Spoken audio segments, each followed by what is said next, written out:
wabarakatuh. Alhamdulillahi rabbil alamin, wal aqibatu lil muttaqin, wala udwana illa 'alal zalimin.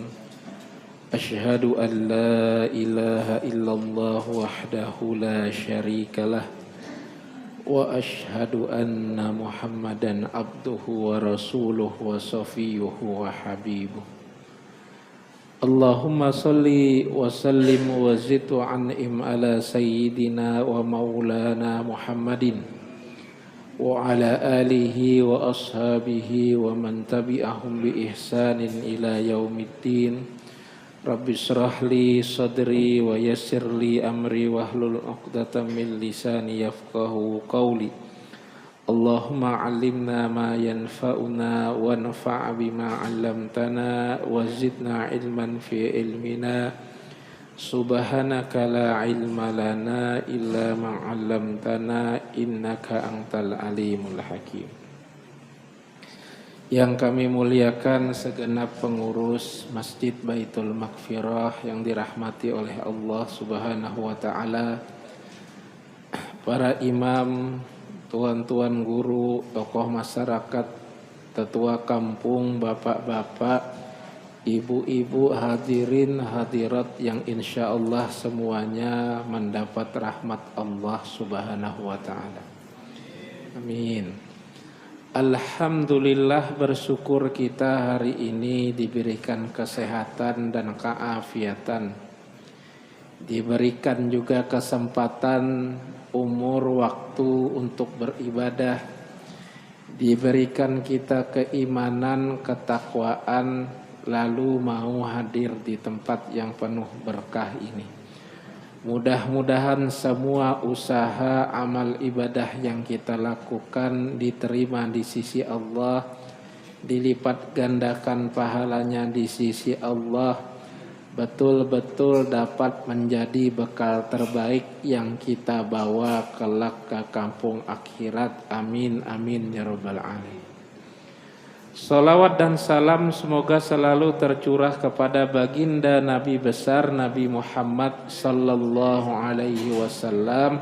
Mudah-mudahan kita semua mendapat syafaat dari beliau. Amin amin ya rabbal alamin.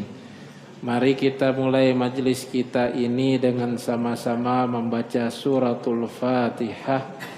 Kita niatkan bertawassul dengan surah yang mulia ini, kita hadiahkan pahalanya. Mudah-mudahan Allah merahmati Hujjatul Islam Imam bin Muhammad Al-Ghazali At-Tusi yang kita baca kitab beliau pada malam hari ini. Mudah-mudahan juga Allah merahmati Syekh Ihsan Dahlan Al-Jampesi yang kita baca penjelasan beliau. Mudah-mudahan Allah merahmati para alim ulama, para habaib, para masyayikh, guru-guru kita yang dulu mendidik kita, wabil khusus kedua orang tua kita yang membesarkan kita. Mudah-mudahan dilapangkan kubur beliau, dijadikan taman-taman surga. Mudah-mudahan Allah merahmati, menyembuhkan jamaah yang sakit, memudahkan jamaah yang susah, melampangkan rezeki jamaah yang sempit. Doa-doa kita diijabah, hajat-hajat kita dikabulkan. Anak cucu keturunan kita mudah-mudahan dijadikan hamba Allah yang solih dan solihah.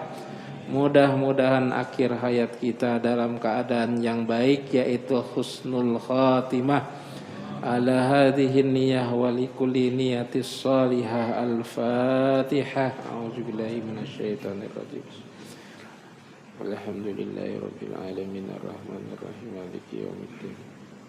Iyyaka na'budu wa iyyaka nasta'in ihdinas siratal mustaqim siratal ladzina an'amta 'alaihim ghairil maghdubi 'alaihim waladdallin. Amin amin ya rabbal alamin. Para jamaah yang dirahmati oleh Allah Subhanahu wa taala, pada pertemuan sebelumnya telah kita jelaskan bagaimana ketika kita sudah belajar dalam rangka untuk mendekatkan diri kepada Allah, kita akhirnya banyak memahami berbagai macam hal. Baik ibadah itu bagaimana melaksanakannya, maupun kelemahan diri kita yang terkadang tidak maksimal dalam beribadah. Sehingga kita dianjurkan sering-sering bertaubat, beristighfar. Boleh jadi karena ibadahnya kurang, boleh jadi juga karena kita tidak melakukan dengan baik. Kalau dilakukan tidak maksimal, malah sering juga ditinggalkan. Terkadang juga seada-adanya. Setelah kita beristighfar, meminta ampun untuk memperbaiki amal ibadah kita ini, ternyata kita masih dihadapkan dengan berbagai, bahasanya itu penghalang untuk benar-benar bisa fokus beribadah. Penghalang yang pertama yaitu kesibukan dunia, kebagusan, kegemerlapan dunia yang terkadang sedikit banyak pun terbawa dalam ibadah kita. Dalam sholat kadang kita terpikir motor tetangga, bagusnya motor tetangga itu. Coba kita yang naik motor itu tambah gagah bang kita ini kira-kira. Kayak Adam Jordan misalnya. Ini contoh, kalau mirip alhamdulillah. Yang kedua, kita juga masih para jamaah kadang terlena dengan sesama manusia, teman-teman kita. Kadang bekawan ini melenakan kita, melupakan kita, bahkan merubah niat kita yang awalnya baik. Sehingga dalam petuah ulama, untuk melihat pribadi seseorang itu lihat saja temannya. Kalau banyak temannya di masjid, insya Allah rajin ke masjid. Kalau tidak, biasanya jarang. Yang ketiga, penghalang kita itu untuk fokus adalah setan, iblis, jin, ibrit yang itu menggoda kita. Kalau sedekah pertama yakin 50.000 ditiupkan dalam hati kita, sering sudah pian 50.000, sekali-kali 5.000 banyak sudah pahala pian. Nah itu. Ini contoh. Lalu yang terakhir yang paling berat yaitu hawa nafsu kita, kecenderungan diri kita. Apa itu kecenderungan diri kita? Sesuatu yang menyamani diri kita. Ke masjid subuh berat, yang nyaman tidur berselimut, apalagi rumah ber-AC. Kalau tidak ber-AC bagi pas angin lah sudah nikmat. Siang-siang sholat zuhur panas ke masjid, padahal dalam masjidnya nyaman ber-AC.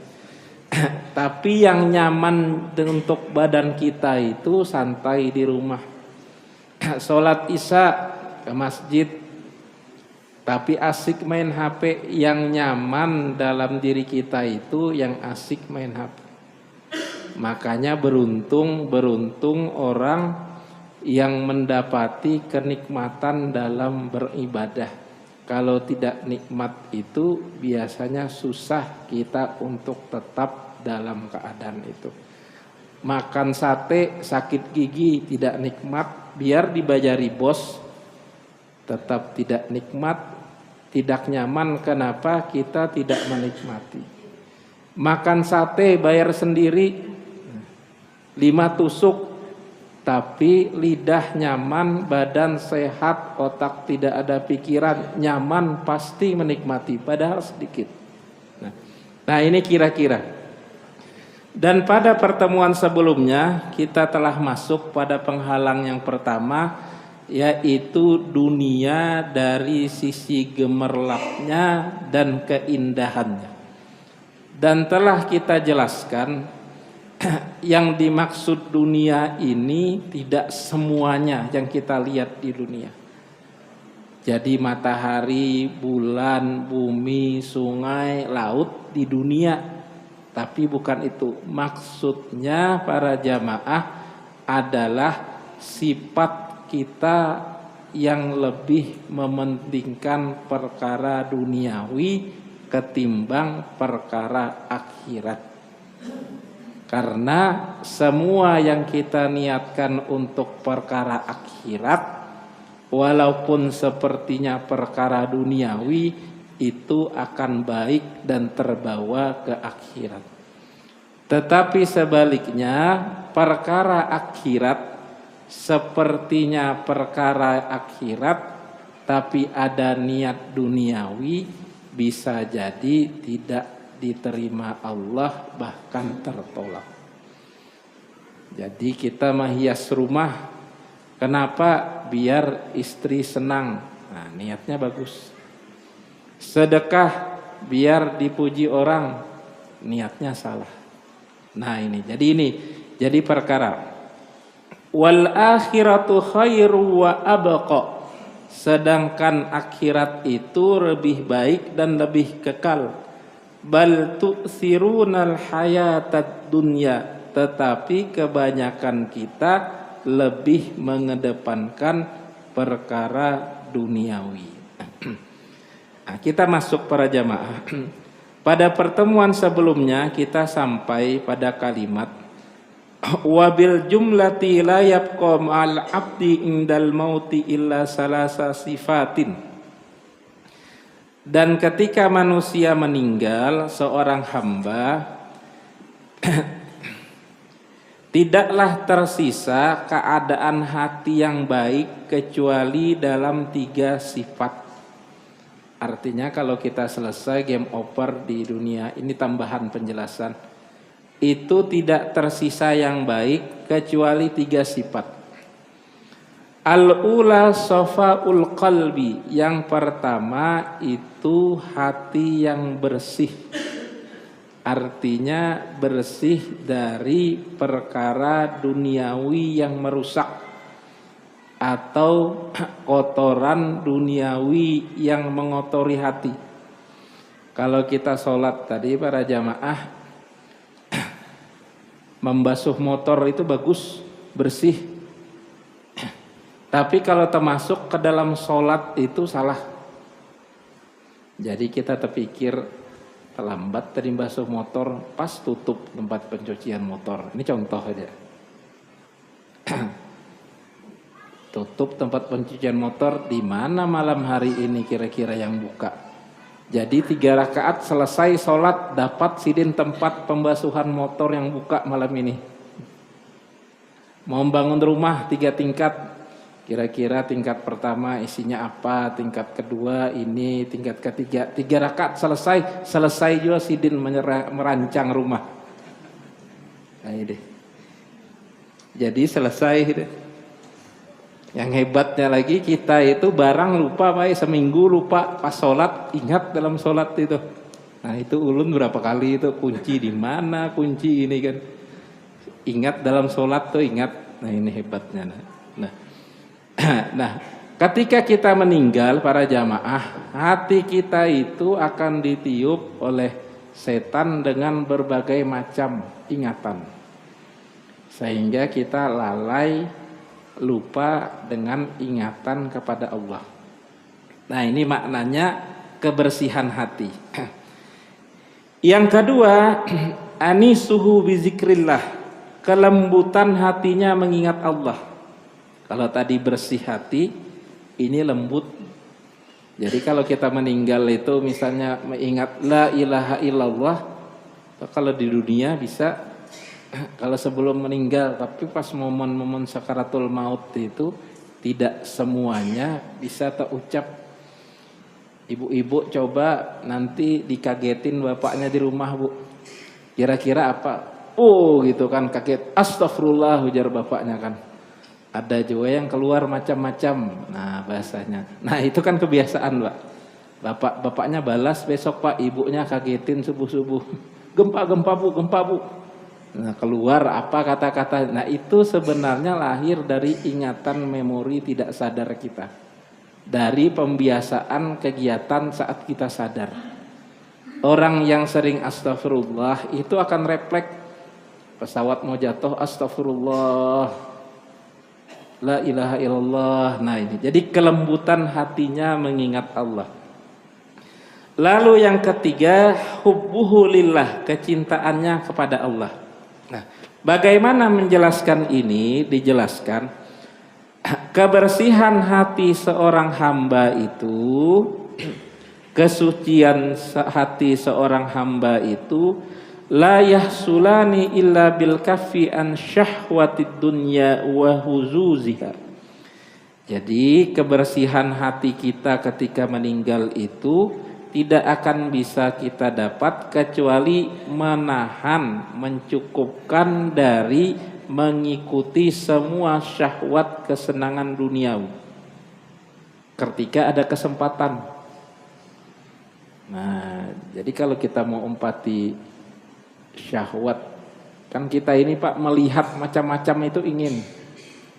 Sehingga ada ulama dulu, salah satu kita itu bahasanya itu, kalau dulu kan ada, kalau di Indonesia itu ada puasa mutih lah, puasa makan nasi putih. Itu memang tidak ada hadisnya, tapi itu cara. Kenapa kalau makan nasi dengan daging, daging itu kuat menimbulkan syahwat kita, betul tidak Pak? Tapi kalau makan nasi dengan kangkung aja itu tidak bersyahwat. Masuk ke sekolah tidur ngantuk aja. Dulu kami di pondok begitu ustadz masuk tidur kami. Dapat ustadznya yang penyabar terserah tidur. Kasiannya santriku, mungkin malam tadi menghafal Quran, padahal mana ada malam menghafal Quran. Malamnya nonton bola kami. Ya, dapat ustadz yang ya sadid lah, yang galak gitu kan, dijemurnya kami kan. Nah, suruh berdiri gitu kan. Kebanyakan. Jadi alasan kami kenapa ngantuk sarapannya makan kangkung Ustaz aja. Kangkung disalahkan ini. Nah. Jadi di dunia ini para jamaah secara refleks apa yang kita lihat itu masuk ke hati. Dari pandangan kan turun ke hati. Dulu bapaknya ketemu ibu kira-kira kayak itu juga. Kecuali kawin paksa itu. Nah itu. Turun ke hati. Hati itu dia dalam bahasanya itu ma khatara fil qalbi, seret gitu kan. Kayaknya bagus. Malamnya mau tidur mengkristal, kayak apa kalau kita punya ini, kalau pian punya nih bagus, apalagi naik PCX nih. Kayak Adam Jordan misalnya. Nah, besoknya bangun pagi terpikirkan kayak apa caranya biar dapat. Itu sadar atau tidak sadar para jamaah, semakin banyak kita melihat, semakin banyak yang masuk, semakin banyak yang terpikirkan, semakin banyak yang tertanamkan, semakin banyak keinginan. Makanya kalau ada misalnya, kemana Pak? Ke Malaysia, apa studi banding, itu kan melihati punya orang Pak. Melihati punya orang, oh mengolah sampahnya kayak ini. Kalau di Singapura itu kan Pak, mengolah sampah itu jadi pulau, saking hebatnya. Jadi sampah itu dibuang, didaur ulang, jadi kayak batu-batu kecil, batu bara, itu ditumpuk jadi pulau. Jadi sedikit-sedikit tambah luas, tambah luas, tambah luas, tambah luas. Ini hebatnya di Singapura. Daging itu diternak dari daging. Jadi tidak perlu lagi sapi. Kalau kita kan sapi Pak, disembelih baru dapat makan daging. Kalau di Singapura itu ada daging, dari daging itu dikembangkan selnya, dimutasi. Nanti dari daging itu yang apa ini? Kira-kira bulat seperti itu tumbuh jadi daging banyak. Nah itu saking hebatnya. Walaupun itu fatwa MUI haram. Di Israel itu minum susu kayak apa, dari sumber nabati dicampur jadi susu, tidak perlu diperah dari sapi. Ini menghemat, tidak perlu sapi. Yang kedua kita juga menjaga peri kehewanan karena sapinya disembelih. Nah ini Jadi macam-macam studi banding itu kita melihat lalu kita ingin ini kira-kira. Ya. Sehingga kebersihan hati tadi dengan banyak menahan keinginan yang nyaman tadi. Kan tadi ulun padahi syahwat itu pasti inginnya nyaman. Kalau inginnya tidak nyaman, itu hebat itu. Orang misalnya rumahnya AC nyaman kayak kita di masjid. Nah, sidin enggak usah AC. Kita biar sholat kayak zaman Imam Syafi'i tidak ada AC-nya. Nah ini jarang seperti itu para jamaah. Selalu kita inginnya yang nyaman. Yang kedua, kelembutan hatinya untuk mengingat Allah itu tidak bisa sampai la yahsulu illa bi kasrati zikrillah wal muwazafati alaih. Jadi dengan banyak mengingat Allah dan banyak mengerjakan kewajiban dari Allah. Nah, jadi yang pertama tadi para jamaah menahan keinginan. Keinginan kita itu tidak terbatas. Yang kedua, keinginan itu ditahan dengan banyak taat kepada Allah. Itu susah kalau tidak diisi dengan itu. Karena yang menguatkan itu adalah ibadah kita. Jadi dengan sholat, kemudian dengan zikir, nah ini bisa hati itu menjadi lembut. Yang ketiga, kecintaan kepada Allah tidak akan sampai kecuali la yahsulu illa bil ma'rifah, dengan belajar dan ilmu pengetahuan. Baca Quran itu para jamaah bagus, tapi kalau kita paham maknanya itu lebih bagus lagi. Itu mengena di hatinya lebih dalam. Misalnya ibu-ibu baca Yasin. Nah, sekali-kali nanti ibu-ibu cari ustadz, coba apa artinya Yasin itu, selama-sama kita puluhan tahun sudah kita baca.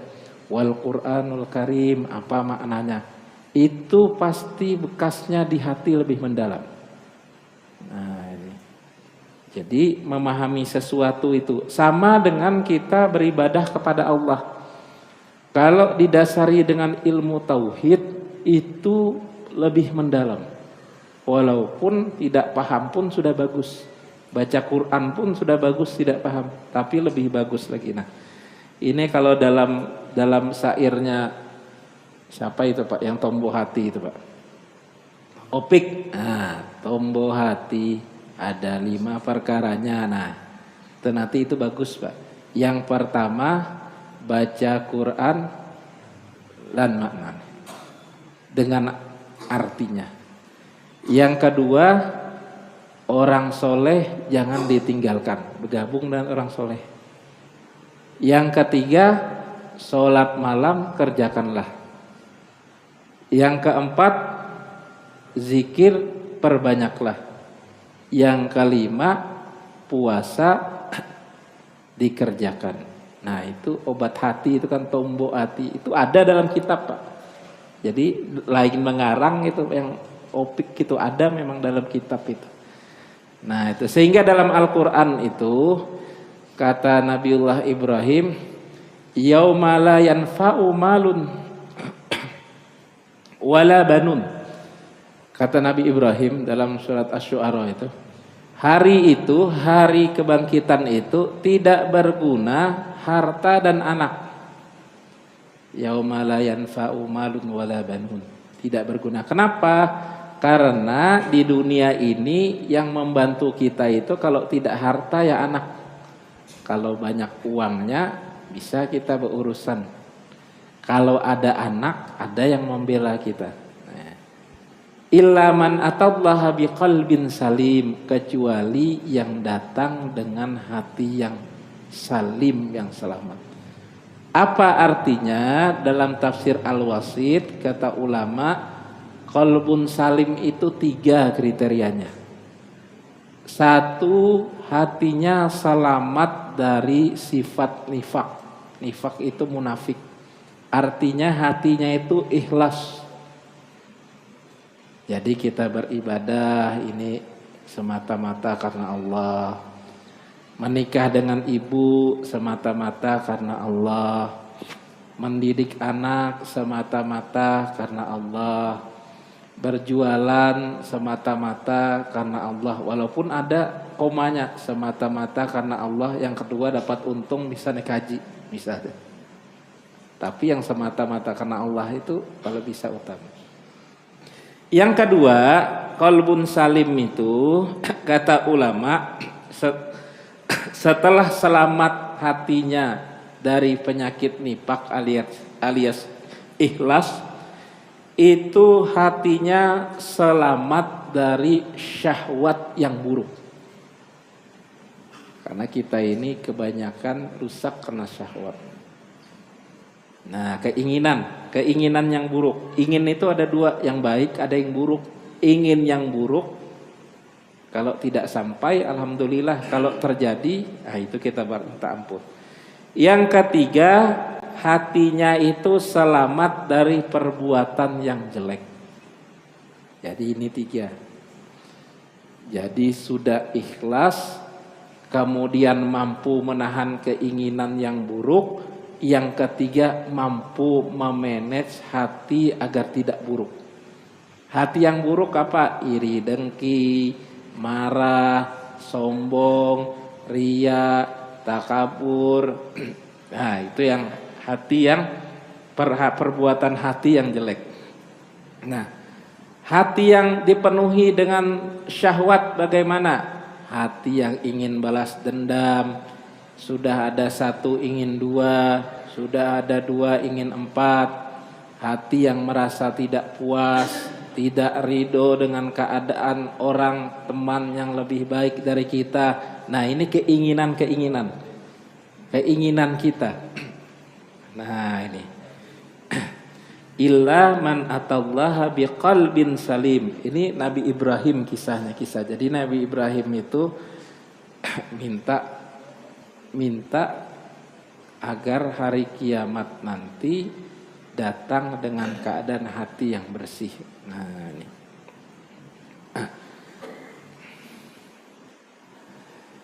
Idzan man lam ya'rif lam yuhib, maka yang tidak belajar, tidak memiliki pengetahuan, susah akan mencintai Allah Subhanahu wa taala. Wala tahsulul ma'rifatullahi illa bidawamil fikri fi jalalillahi wa azamatihi, dan tidak sampai kita kepada ma'rifatullah, mengenal Allah, kecuali dengan selalu berpikir pada keagungan Allah. Nah, jadi tiap hari kita ini disuruh berpikir. Alladzina yadhkurunallaha qiyaman wa qu'udan wa ala junubihim wa yatafakkaruna fi khalqis samawati wal ard rabbana ma khalaqta hadza batila subhanaka faqina adzabannar. Yang mengingat Allah dalam keadaan berdiri, duduk maupun terentang, lalu memikirkan penciptaan langit dan bumi, khalqis samawati wal ard, lalu berkata, ya Allah, tidaklah diciptakan semuanya ini dalam keadaan batil atau salah. Artinya pas saja ini diciptakan semuanya.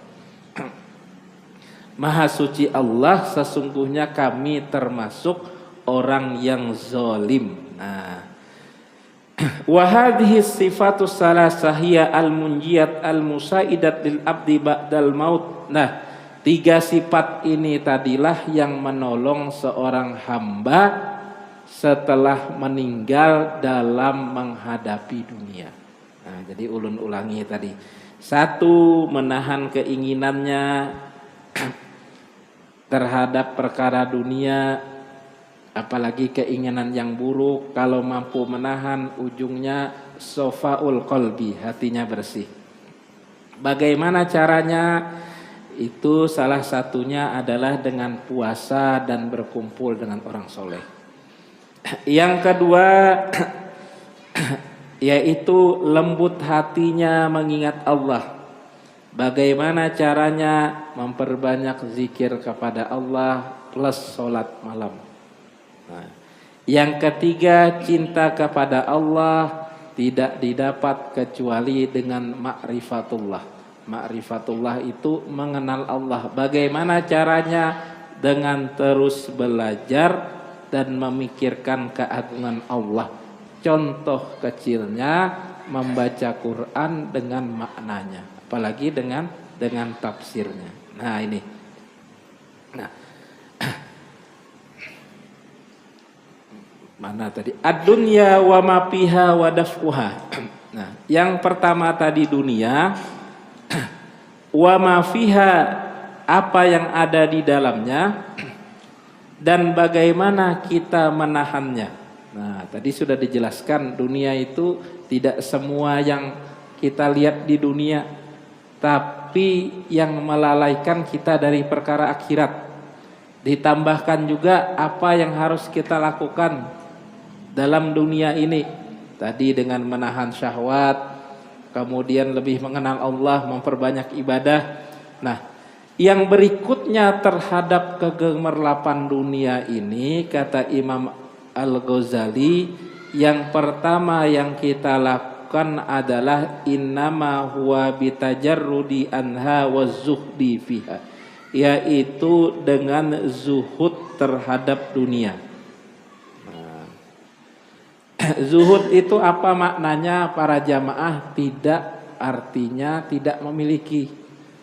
Artinya tidak usahlah kita punya rumah, tidak usahlah punya motor, tidak usahlah punya mobil, tidak usahlah punya istri, tidak usahlah punya anak, berdiam aja dalam gua, mati kita di situ. Nah, ini salah kaprah. Jadi di sini kata Imam Al-Ghazali, innama huwa bitajarrudi anha, yaitu zuhud itu adalah melepaskan kecintaan walaupun memilikinya. Ini bahaya protes nanti ibu-ibu, Pak Pian mengamalkan ilmu itu nanti hilang cinta Pian ke ulun. Nah, ini seperti ini para jamaah. Kita punya sesuatu, misalnya punya mobil, itu dalam keadaan kita tidak terlalu mencintainya. Ini bahasa mudahnya, kalau ia dapat mobil senangnya biasa saja, tidak dapat mobil ya juga tidak masalah, biasa saja, tidak terpikir. Nah, ini kita melatih naik tingkat sehingga kita tidak meletakkan kebahagiaan itu mutlak pada mobil. Ini lain mengajarkan tidak memiliki mobil, tapi memiliki mobil lalu jangan diletakkan mutlak di hati. Sehingga kalau hilang nangis bang itu, ulun ki nangis kalau hilang mobil. Tapi kita bisa ridho, ini sudah ketentuan Allah, kita lepaskan. Misalnya orang tua meninggal, itu sakit di hati. Ya Allah, kenapa meninggal sekarang, belum lulus S1, belum sukses. Tapi lama-lama kita jadi ridho. Nah, ini maksudnya. Jadi melepaskan kecintaan walaupun memilikinya. Nah, wazuhdu fiha. Yang kedua, mengambil dengan cukup. Jadi secukupnya saja. Karena kalau kita kejar habis umur kita. Misalnya punya mobil 1 Avanza, melihat orang ada pakai BRP Honda, naik BRP Honda. Habis BRP Honda, expander keluar, bagus lagi expander lagi. Habis expander keluar lagi wuling, wuling yang apa yang baru, yang Almas itu kan Pak? Mau lagi. Habis suling Almas keluar lagi, misalnya Pajero, mau lagi naik. Nah, itu alangkah baiknya kita cukupkan saja sesuai kebutuhan. Kalau memang tugasnya jauh, ada kemampuan misalnya Nukar Pajero tadi alhamdulillah. Kalau memang cukup aja Avanza sudah cukup. Jadi ibaratnya para jamaah kita ke warung makan Padang Upik. Itu kan ada Pak yang disediakan 20 piring macam-macam lauknya itu. 20 piring itu. Ulun dulu pas di pondok mau bujur mencobai itu kan, namanya kanakan kan. Kayak apa rasanya? Sudah sekarang Pak masuk Padang Upik dikasih rendang tuh aja kenyang sudah. Sisanya yang 19 itu tidak makan. Gitu. Kalau sudah kita pegang kan harus bayar itu kan, apalagi di plastiki kan kalau sudah kita buka. Nah, kita itu para jamaah inginnya kita itu banyak. Sebenarnya yang kita perlukan sedikit. Sehingga dalam hukum ekonomi itu keinginan itu adalah keperluan atau keinginan aja. Misalnya mau beli motor, motornya sudah ada 2, mau beli lagi. Itu keperluan kita, misalnya untuk istri atau anak yang sudah kuliah, atau kita ingin aja. Kalau memperturutkan keinginan tidak ada batasnya. Tapi kalau memperturutkan keperluan pasti ada batasnya. Sudah cukup ini. Nah, zuhud makna kedua kira-kira seperti itu.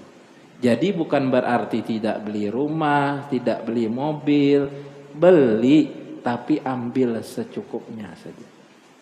Nah ini Pak, kalau ulun menumpuk-numpuk boleh aja. Nah, boleh aja kita memperbanyak harta itu. Hanya saja yang afdolnya kata ulama secukupnya saja. Memang bagus untuk anak, untuk istri kalau hari tua alhamdulillah kalau ada. Nah, tapi kalau berlebihan itulah yang disenggung Allah, alhaakumut takatsur hatta zurtumul maqabir. Kalian berbanyak-banyak menumpuk sampai ke kuburan. Kalla saufa ta'lamun, sungguh kita itu kelak akan mengetahui. Summa kalla saufa ta'lamun, diulang Allah 2 kali. Sungguh kemudian kita akan mengetahui. Kalla lau ta'lamuna ilmal yakin, kalau kita mengetahui dengan betul-betul yakin. La tarawunnal jahim, nanti kita melihat pada hari akhir. Summa latus'alun yauma idzin anin naim, kemudian kita pasti akan ditanya tentang nikmat yang kita terima, kita rasakan. Ya, makanya orang sugih itu setengah hari terlambat masuknya daripada orang miskin. Nah, karena 500 tahun bedanya. Jadi selisihnya 500 tahun. La tazulu qadama abdin hatta yus'ala an arba'ah. Tidak bergerak pada hari perhitungan kaki seorang hamba sampai ditanya 4 hal. An umrihi fima abnah, umurnya habisnya di mana. An ilmihi fima amila, ilmunya dilakukan atau tidak. An malihi ainaktasaba wa fima anfaqa, hartanya dapat dari mana, dikeluarkan kemana. 2 pertanyaannya. Jadi kalau kita itu kurang-kurang para jamaah sekarang, kalau dari sisi ilmu tauhid, kurangnya kita itu atas ada kehendak Allah. Kan Allah mengatur, ini lebih, ini cukup, ini kurang. Maka kita disuruh sabar, syukur. Dari sisi ilmu tasawuf, justru kurangnya kita itu ada hikmah keuntungan. Nanti hari perhitungan sedikit kita ditanya. Dari mana dapatnya Pak? Ini aja Pak, gaji ini dari kantor. Usaha yang lain enggak ada Pak, sibuk ngurusi masjid. Kemana keluarnya? 90% masuk ke rekening istri, 10% masuk ke rekening Pertamina bensin. Misalnya, habis sudah selesai. Nah ini, jadi kita mengambil sisi. Jadi apapun kita sekarang para jamaah, Di situ ada kehendak Allah. Ada yang lebih, ada yang kurang, ada yang sakit, ada yang sehat. Ada kehendak Allah, pasti ada hikmahnya. Kita saja yang belum sadar. Nah ini zuhud yang kedua. Jadi mengambil secukupnya. Nah, ditambahkan di sini dalam penjelasannya ai i'rad, memalingkan diri. Memalingkan diri tadi.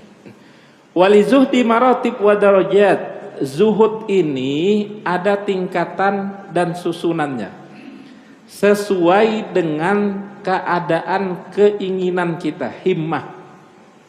Nah, semakin tinggi keinginan himmah kita terhadap akhirat, semakin tinggi zuhud kita. Semakin rendah keinginan kita ke akhirat, semakin berkurang sifat zuhud kita. Nah ini sudah waktunya habis. Kita sambung nanti minggu depan dalam pembahasan zuhud. Ini pembahasan yang panjang. Mudah-mudahan ada manfaatnya. Mohon maaf atas segala kekurangan atau contoh-contoh yang kurang layak. Kita berdoa bersama-sama. Bismillahirrahmanirrahim. Allahumma salli wa sallim ala sayyidina Muhammadin wa ala alihi wa sahbihi ajmain. Allahumma arinal haqqa haqqa warzuqna ittiba'a wa arinal batila batila warzuqna ijtinaba. Wa sallallahu ala sayyidina wa maulana Muhammadin wa ala alihi wa sahbihi wa baraka wa sallam. Wa akhiru da'wana alhamdulillahi rabbil alamin. Wallahu ta'ala a'lam bissawab. Assalamualaikum warahmatullahi wabarakatuh.